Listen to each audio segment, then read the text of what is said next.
여러분 안녕하세요. 오늘 함께 나누실 말씀은 마태복음 10장 17절 18절입니다. 사람들을 삼가라. 그들이 너희를 공회에 넘겨주겠고 그들의 회당에서 채찍질하리라. 또 너희가 나로 말미암아 총독들과 임금들 앞에 끌려가리니 이는 그들과 이방인들에게 증거가 되게 하려 하심이라. 아멘.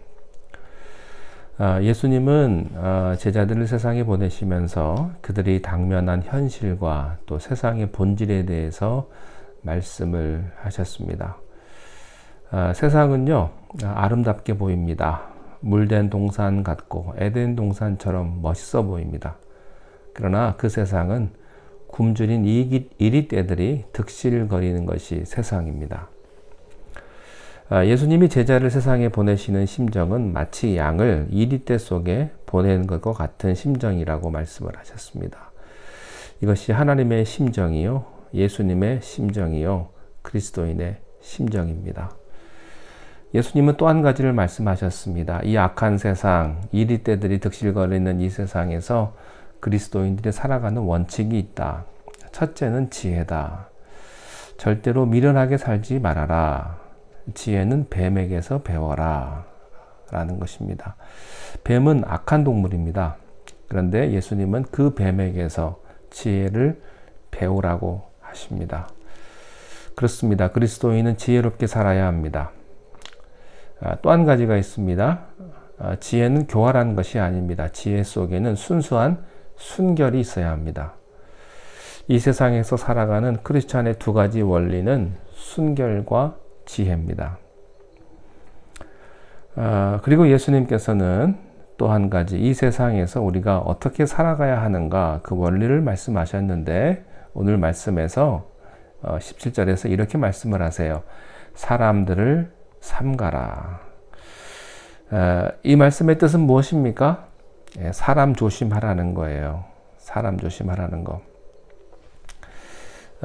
제가 한국에서 대학 다닐 때 가끔 연극을 보러 갔는데 대학로에 있는 또 소극장에 가서 연극도 보기도 하고 또 덕수궁 옆에 마당 세실극장에서 연극을 한 편 본 적이 있습니다. 근데 거기서 한 등장인물이 나와가지고 무덤을 걸어가고 있는데요. 갑자기 거기서 사람이 튀어나오는 겁니다. 깜짝 놀래가지고 왜 이렇게 사람을 놀래키냐고 하니까 거기서 나타난 사람이 이런 말을 했어요. 죽은 사람은 해코지 안 합니다. 산 사람이 해코지 합니다. 그런 말 했던 게 기억이 납니다. 그렇습니다. 살아있는 사람이 문제입니다. 사람이 문제예요. 자, 그런데 여기 사람, 모든 사람을 다 조심하라는 뜻은 아닙니다. 악한 사람, 이리떼 같은 사람, 이런 사람을 조심하라, 경계하라. 그리고 지혜롭게 대처하라고 하시면서 네 종류의 사람을 경계하라고 말씀을 하십니다. 첫 번째 그룹은 종교적인 그룹에 속한 지도자들입니다. 이 세상에서 가장 무서운 사람은 잘못된 신앙과 신학을 가진 사람들입니다. 가장 무서운 적은 교회 밖에 있는 것이 아니라 교회 안에 있습니다. 여러분 진짜 경계해야 될 대상은 타인이 아닙니다. 자기 자신이죠. 다른 사람의 문제가 아닙니다. 내 문제입니다. 교회 밖의 문제가 아닙니다. 교회 안의 문제입니다. 극단적인 이단들이 바로 이런 세력들이죠. 예전에는 구원파 이런 사람들도 있었고 요즘에는 신천지나 이런 이단들이 참 사람들을 힘들게 하고 가정을 파탄시키죠. 돌이켜보면 기독교 2000년의 역사 가운데 가장 어두운 일, 무서운 일이 많이 있었는데 참 무서웠던 건요. 종교가 주었던 좋은 점도 있었지만 종교가 사람에 대한 얼마나 큰 피해를 줬는지 모릅니다. 특별히 루터나 칼빈의 종교개혁 당시의 카톨릭의 상황을 보면 그 예를 얼마든지 찾아볼 수가 있습니다. 천국을 돈과 바꿨습니다. 그러니까 돈 주고 천국 가는 겁니다. 그리고 성직을 매매했습니다. 종교의 이름으로 많은 사람들을요, 영적으로 결박을 하고 고통을 주었던 거죠. 어떤 의미에서 가장 반신적이고 불법을 행한 사람들이 오히려 교회 안에 있는 지도자일지도 모릅니다. 세상에서요, 가장 잔인하고 무서운 재판은요, 종교 재판이에요. 우리는 종교 재판이 얼마나 무서운가를 잘 알고 있습니다. 나쁜 사람들이 종교의 이름으로, 하나님의 이름으로, 신앙의 이름으로 신의 대리인의 역할을 그들이 잘못한 거죠. 그래서 성경은 잘못된 지도자들에 대해서 조심하라, 삼가라 이렇게 말씀을 하십니다. 두 번째 그룹은 정치적인 그룹 속에 조심해야 될 사람들이 있다는 겁니다. 18절에 보면 총독과 임금이 나옵니다. 당시의 정치 지도자들을 의미하죠. 사실 잘못된 정치와 정치가들 때문에 얼마나 많은 선량한 사람들이 고통을 당하고 핍박을 당합니까? 세상의 정치라는 건요, 백성들을 바르게 다스리기보다는 그들이 권력을 자기들 것으로 행사하는 그 조직으로 정치를 이용하는 겁니다. 그래서 좋은 말만 골라 하고요. 뒤에 있는 이야기들은 우리가 들을 수 없고 볼 수도 없어요. 그것을 보여주는 사람들도 다 똑같은 사람들입니다. 눈에 보이는 게 다가 아니에요. 이 세상 정치에는 이런 속성이 있습니다. 그래서 이런 세상 정치 때문에 가족이 죽임을 당하기도 하고요. 평생 불행하게 살면서 때로는 조국을 잃어버리고 타향살이를 하기도 되는 것입니다. 그래서 참된 정치라는 건요, 사람의 정치가 아닙니다. 하나님의 정치예요. 그래서 하나님은 최초로 인간이 정치를 하려고 할 때 왕을 세우기를 원치 않으셨어요. 그러나 사람의 요구는 그게 아니었죠. 그래서 하나님은 할 수 없이 왕을 허락하셨습니다. 인간이 정치를 시작하고 인간의 정치는 부패할 수밖에 없었다고 하는 것입니다. 그리스도인들은 세상의 총독과 임금들 앞에 끌려가서 고난을 당하고 순교하게 되리라고 예수님께서 예언하셨습니다. 로마 당시 네로를 생각해 보십시오. 그가 얼마나 많은 크리스찬을 죽였습니까? 사자가 잡아먹도록 하고 화형에 처하기도 하고요. 그런데 놀라운 사실은요, 예수님은 이러한 고통 속에서, 고난 속에서 이러한 정치적인 어려움 속에서도 한 번도 정치적인 발언을 하지 않았다는데 예수님의 독특성이 있습니다. 예수님은 한 번도 정치적인 발언을 하신 일이 없습니다. 그러나 주님은 정치를 완전히 정복하신 분이셨죠. 다음으로 그리스도인들이 핍박을 받을 때 어떻게 해야 되느냐? 19절에서 이렇게 말씀을 하세요. 너희를 넘겨줄 때에 어떻게 또는 무엇을 말할까 염려하지 말라. 그때에 너희에게 할 말을 주실 것이다. 어떤 경우에도 폭력이나 싸움으로 해서는 안 되고, 고난을 겪을 때 돈이나 권력이나 세상적인 방법을 동원해서 고난을 피하지 말라고 하는 것이 성경의 원리입니다.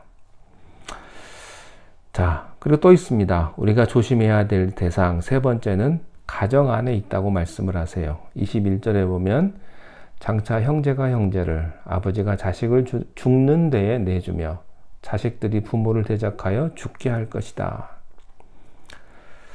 가정이란 피로 맺어진 혈육 공동체입니다. 사람들은 피는 물보다 진하다고 하죠. 그러나 성경에 가정 안에도 원수가 있을 수 있다고 말합니다. 형제가 형제를 죽인다고 했고요. 부모가 자식을 고발하고 죽이는 데 내놓는다고 했습니다. 또 자식이 부모를 그렇게 한다고 했어요. 지금도 복음 때문에 가정에서 핍박을 당하고 쫓겨나는 경우도 있죠. 사람이 가정과 부모, 자식을 버리게 될 경우에는 짐승과 다름없는 그런 상황이 되는 것입니다. 이것은 도덕적, 인격적 파멸된 상태를 의미합니다. 그러나 가정 안에 이런 원수가 있을 수 있다고 성경은 말씀을 하세요. 자, 네 번째 그룹은요, 사회적인 그룹 속에서도 핍박하는 사람이 있을 수 있다, 이렇게 말씀을 하세요. 22절에 보면 또 너희가 내 이름으로 말미암아 모든 사람에게 미움을 받을 것이나 끝까지 견디는 자는 구원을 얻게 될 것이다.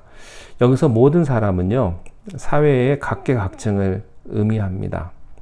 부도덕한 사회, 불신의 사회, 세속적인 사회는요, 언제나 크리스찬들을 박해합니다. 그러므로 크리스찬들은 이런 사람들을 조심하고 경계해야 한다는 것이죠. 그런 다음에 예수님께서 이런 결론을 맺어주세요. 끝까지 견디는 자는 구원을 얻을 것이다. 기다림입니다. 인내예요. 모든 일을 급하게 졸속으로 해서는 안 된다고 하는 것입니다. 시간이 필요합니다. 신앙이 자라는데 시간이 필요해요. 천국은 자라는 것이고 발전하는 것이지 갑자기 주어지는 것이 아닙니다. 오늘 성경은요, 나중까지 견디는 자는 구원을 얻으리라 이렇게 말씀을 하세요. 우리가 전도할 때 중요한 것은 인내예요. 신앙생활에서 중요한 것도 인내입니다. 갑자기 되지를 않습니다. 오늘 씨를 뿌렸다고 해서 열매가 거둬지는 게 아니지요. 고린도전서 13장에 사랑은 오래 참는 거라고 말씀을 했습니다. 또 히브리서 10장 31절에 보면 믿음은 오래 참는 것을 의미합니다. 기다림이란 믿음의 열매입니다. 믿음이 있는 자, 신앙이 있는 자만이 기다립니다. 기다릴 수 없는 사람은요, 신앙이 없는 사람이에요. 여러분, 신앙은 기다림입니다. 기다림 없는 신앙은 없습니다. 갑자기 모든 것이 이루어지지 않습니다. 여러분이 기도하면, 여러분이 기도를 하시잖아요. 그러면 응답이 갑자기 오는 건요, 별 볼일 없어요. 진짜 좋은 응답은 기다리는 것입니다. 아브라함에게 하나님은 축복해 주시겠다고 약속을 했어요. 그 약속이 몇 년 후에 성취됩니까? 무려 25년 후에 이삭을 주십니다. 신앙은 기다림입니다. 기다림을 배우는 것이 신앙입니다. 그렇지만 크리스찬의 기다림은요, 공허한 기다림이 아니에요. 약속이 있는 기다림입니다. 주님은 다시 오실 것입니다. 이 약속은 변하지 않는다고 말씀을 하셨어요. 그래서 여러분, 어떤 고난과 어려움이 있어도 그것이 문제가 되는 것이 아닙니다. 누가 어떤 피해를 줬든지 잊어버리십시오. 어떤 물질적인 피해를 여러분들이 당하셨습니까? 어떤 사람이 여러분들에게 해를 끼친 사람이 있습니까? 잊어버리세요. 그게 중요한 것이 아닙니다. 우리의 목적은 천국이고요. 또 주님 다시 오실 것을 기다리는 자에게 구원이 임한다는 사실을 믿는 것입니다. 하나님의 축복이 여러분과 함께 하시기를 주님의 이름으로 축원합니다. 기도하겠습니다. 하나님 아버지, 우리가 세상을 살아갈 때에 우리가 삼가해야 될, 피해야 될 사람들이 있으면 그들을 피하게 하시고, 우리에게 상처와 아픔과 해를 준 사람이 있으면 그 모든 것들을 다 잊어버리게 하여 주옵소서. 결코 우리의 신앙을 막는 장애물을 두지 않게 하시며 끝까지 믿음으로 기다리며 인내할 수 있는 신앙을 우리 모두에게 허락하여 주옵소서. 예수님의 이름으로 기도하옵나이다. 아멘.